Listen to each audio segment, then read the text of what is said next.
Halo semuanya, selamat datang kembali di sesi bedah materi kita. Oke, hari ini kita bakal menyelami satu topik yang esensial banget, tapi anehnya seringkali disalahpahami dalam dunia evaluasi. Kita akan membahas cara mengatasi bias dan keliru ukur. Gagasan brilian yang akan kita kupas tuntas hari ini diangkat langsung dari pemikiran Dr. Moko, pendiri Acitya Baswara. Jadi, kalau Anda pernah merasa ragu, ini nilai ujian benar-benar mencerminkan kemampuan asli orangnya nggak sih? Nah, Anda berada di tempat yang sangat tepat. Yuk, kita mulai. Coba deh bayangin skenario ini sebentar. Anda memberikan satu lembar ujian yang sama persis kepada dua orang ahli yang super kompeten. Pertanyaannya, mungkinkah kedua ahli tersebut ngasih skor yang 100% identik, tanpa celah sama sekali, dan menghasilkan indeks reliabilitas 1,0 yang sempurna? Coba dipikirin dulu. Realitasnya, hampir mustahil. Fakta yang mungkin agak mengejutkan adalah indeks reliabilitas 1,0 itu sebenarnya cuma ilusi teoretis. Bahkan kalau kita punya data yang masif sekalipun, konsistensi hasil ukur yang benar-benar sempurna itu nyaris nggak pernah kejadian di dunia nyata. Kenapa bisa gitu? Karena yang namanya pengukuran melibatkan manusia itu selalu bersifat probabilistik. Hasilnya bakal selalu berayun di antara indeks minimum dan optimum. Pasti ada ruang untuk ketidakpastian. Dan ya, disitulah masalah mulai bermunculan. Masuk ke bagian pertama, jebakan bias dan keliru ukur. Ketidakpastian yang kita bahas tadi, pada akhirnya nyiptain dua musuh utama kita dalam dunia asesmen.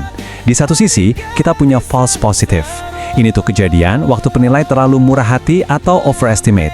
Bayangin aja, ada dokter yang salah diagnosis, orang sehat dibilang sakit. Atau kalau di pendidikan, penilai yang ngelulusin peserta yang sebenarnya belum kompeten. Bahaya kan? Nah, di sisi sebaliknya, ada false negative. Penilainya terlalu saklek, standarnya ketinggian, sampai-sampai orang yang sebenarnya jago dan kompeten justru dilabeli gagal. Dua-duanya ini benar-benar bisa menghancurkan validitas asesmen kita.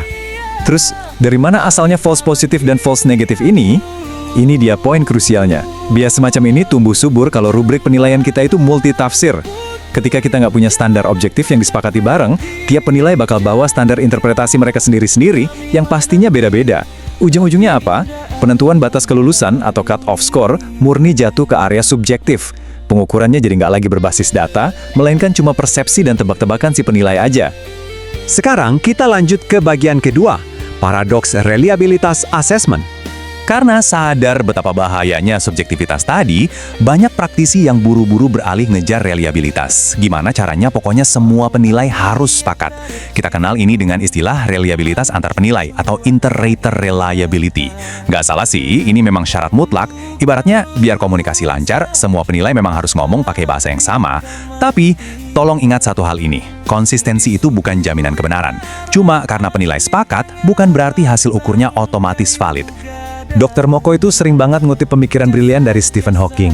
Katanya begini, musuh terbesar dari pengetahuan bukanlah ketidaktahuan, melainkan ilusi pengetahuan. Kalau ditarik ke konteks asesmen, ini persis terjadi pas para penilai merasa sangat yakin dengan skor yang mereka kasih, padahal standar yang mereka pakai aja udah keliru dari awal. Mereka itu sebenarnya cuma terjebak dalam ilusi. Dan inilah inti dari paradoks reliabilitas. Para penilai ini bisa aja punya tingkat kesepakatan yang luar biasa tinggi, konsisten banget gitu ya. Tapi ternyata mereka malah kompak salah bareng-bareng.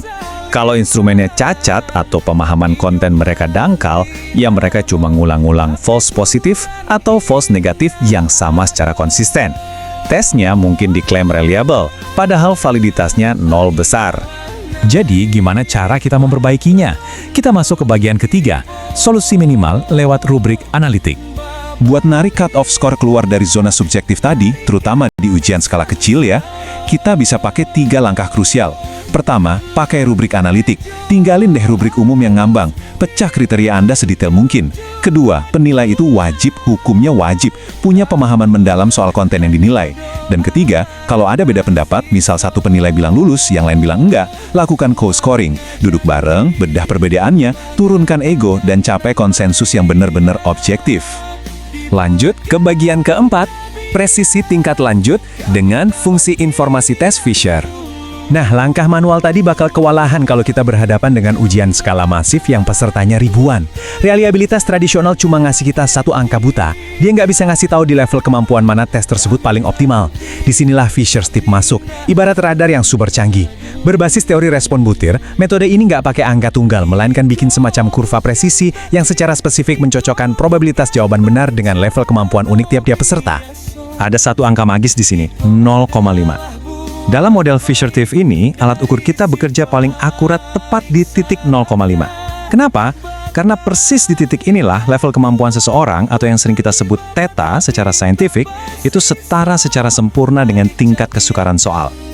Analoginya gini, ini kayak nemuin barbel di gym yang bobotnya pas banget sama tenaga yang Anda punya saat ini. Pengukurannya jadi sangat-sangat optimal. Intinya, kurva TIF ini memetakan dengan sangat jeli di mana instrumen Anda bekerja paling tajam. Dia bisa ngedetek kelemahan tes di level kemampuan tertentu, sehingga bisa menekan resiko false positif dan false negatif secara drastis. Memang sih, kalibrasinya lumayan kompleks, tapi untuk ujian skala massal, ini adalah senjata pamungkas paling objektif yang bisa kita andalkan. Terakhir, bagian kelima, pesan untuk para praktisi pengukuran. Luar biasa ya, melihat bagaimana sains dan statistika bisa menuntun kita keluar dari jebakan bias manusia. Mewakili semangat dari explainer hari ini, saya ingin menyampaikan pesan dan salam hangat langsung dari Dr. Moko, pendiri Acitia Baswara, terkhusus untuk Anda semua, para pegiat pengukuran pendidikan. Dedikasi teman-teman untuk terus berinovasi dan menjaga integritas hasil ukur adalah fondasi sejati bagi pendidikan yang adil dan merata. Sebagai penutup sesi kita kali ini, saya mau ninggalin satu pertanyaan buat bahan renunan Anda pas balik ke meja kerja besok. Coba tanya ke diri sendiri, apakah alat assessment yang kita pakai saat ini benar-benar mengukur kompetensi yang sesungguhnya? Atau jangan-jangan kita selama ini cuma sekedar menyepakati sebuah ilusi secara bersama-sama? Terima kasih banyak sudah ngobrol dan berpartisipasi di sesi kali ini. Teruslah kritis, teruslah mengukur dengan presisi, dan sampai jumpa di bedah materi selanjutnya.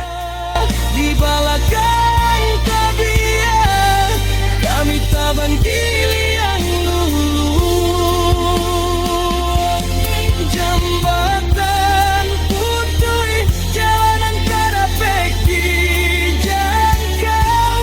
Kami menanti, tapi indah adonan padu.